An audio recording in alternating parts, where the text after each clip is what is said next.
Christian अथवा इस्लाम धर्मामध्ये प्रेषित म्हणजे प्रॉफिट, देवाचे तत्त्वज्ञान सामान्य लोकांपर्यंत पोहोचवणारा देवाचा दूत अशी संकल्पना आहे. म्हणजे तिकडे जे सर्व तत्त्वज्ञान आहे ते देवाच्या दूताने अथवा प्रॉफिटने या प्रेषिताने सामान्य लोकांपर्यंत पोहोचवलेलं आहे. परंतु फक्त हिंदू धर्मातच श्रीकृष्ण, भगवान श्रीकृष्ण हे प्रत्यक्ष परमेश्वर आहेत आणि प्रत्यक्ष परमेश्वर श्रीकृष्णांनी स्वतः आपल्या भक्तांच्या सर्व प्रश्नांची उत्तरं देत त्यांच्या सर्व प्रश्नांचे निरसन करत जीवनाकडे सकारात्मक दृष्टीने पाहण्याचा विचार आपल्याला देत आहे. यात अर्जुनाला म्हणजे आपल्यासारख्या भक्ताला त्याच्या गुरुने कोणतेही प्रश्न विचारण्याची मुभा दिली आहे आणि गुरु पण शांतपणे कोणताही राग मनात न ठेवता भक्तांच्या सर्व प्रश्नांची उत्तरे देते.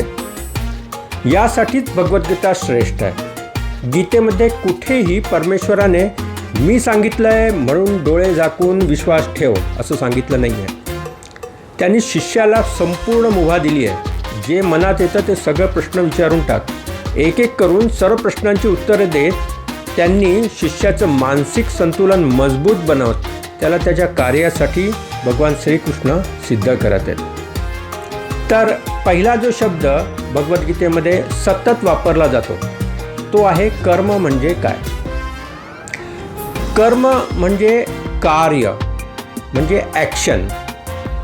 आपल्या रोजच्या जीवनात आपण सतत जी कामे करत असतो ज्यामुळे आपले जीवन योग्य रीतीने आपण जगू शकतो ती सर्व कामे म्हणजे कर्म. या सृष्टीतील सर्व सजीव प्राणी त्यांच्या बुद्धीप्रमाणे कर्म करत असतात. आपण जो काही व्यवसाय करतो, नोकरी करतो, भोजन करतो, झोपतो, जी काही कर्तव्ये पार करतो ती सर्व कर्तव्ये म्हणजेच कर्म. कर्म चांगली असू शकतात, वाईटही असू शकतात. चोरी करणारी व्यक्ती पण त्यांचे कर्म, चौर्य कर्म त्याला आपण म्हणतो, ते करत असते. परंतु कर्म आणि धर्म या दोन्ही गोष्टी एकमेकांशी पूरक आहेत. जे धर्माप्रमाणे केलेलं कर्म ते उत्तम. न्यूटन या वैज्ञानिकाचा गतीचा जो सिद्धांत आहे, गतीचा तिसरा सिद्धांत म्हणतात, म्हणजे थर्ड लॉ ऑफ मोशन. यात असं सांगतोय न्यूटन की प्रत्येक क्रियेला त्याच्या उलट तेवढीच प्रतिक्रिया असते. For every action there is equal and opposite reaction. त्याचप्रमाणे आपल्या प्रत्येक कर्माबरोबरच तेवढीच प्रतिक्रिया म्हणजे त्याचे फळ आपल्याला मिळणारच असते.